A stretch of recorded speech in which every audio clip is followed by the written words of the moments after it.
Hi everyone. In this lesson we're going to take a look at an example of a function here given by this red graph, and we're going to determine the answers to these questions. We want to find where the values of x for where the derivative function is greater than 0, where it's less than 0 and where it equals 0. Now remember, the derivative tells us about the behaviour of the function. This is probably the easiest one to think of. When the derivative equals 0, that represents a turning point on the original function. The turning points are the tops of the crests or the bottoms of the valleys. So they're the points that are labelled there. When the derivative is less than 0, negative, that means that my original function is decreasing. It has a negative gradient. And similarly, this would be when the original one is increasing. So the derivative tells us about the gradient of the original function, which determines its behavior, whether it's increasing, decreasing, or whether it's horizontal, at which point the original function is turning, changing from increasing to decreasing or vice versa. Now let's take a look at this graph. The turning points are pretty obvious. Here and here.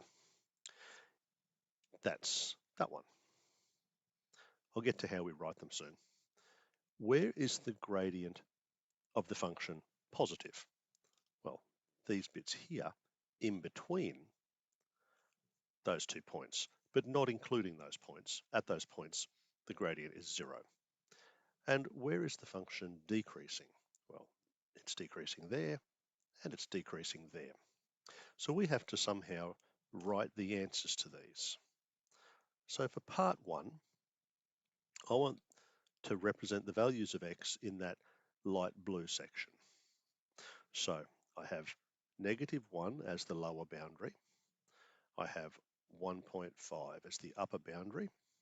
X is the numbers in between those, so I'll write x in between, and x would have to be bigger than -1, but less than 1.5.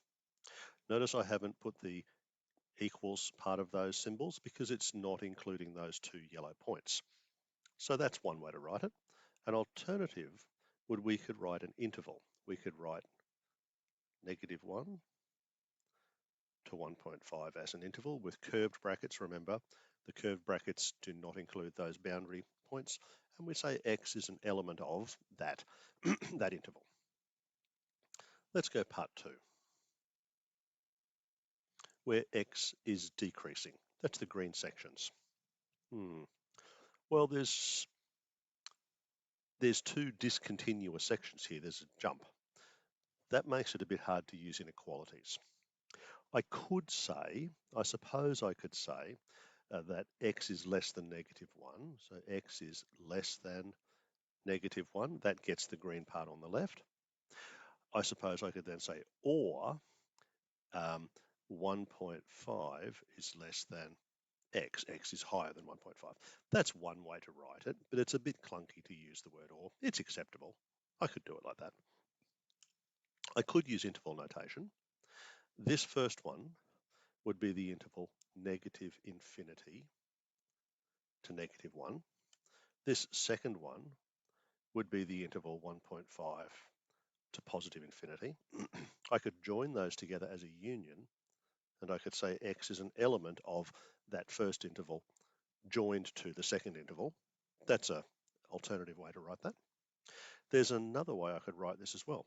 I could say x is, now remember these intervals here go off forever, these ones. So that's pretty much all of the real numbers except the bit in the middle.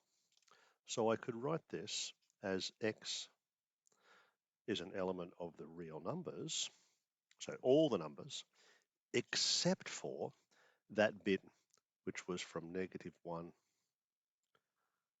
to 1.5.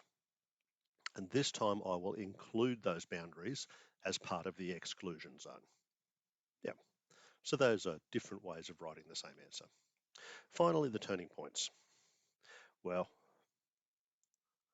for this one, x is exactly equal to -1, or x is exactly equal to 1.5. And that's about the only sensible way to do that one.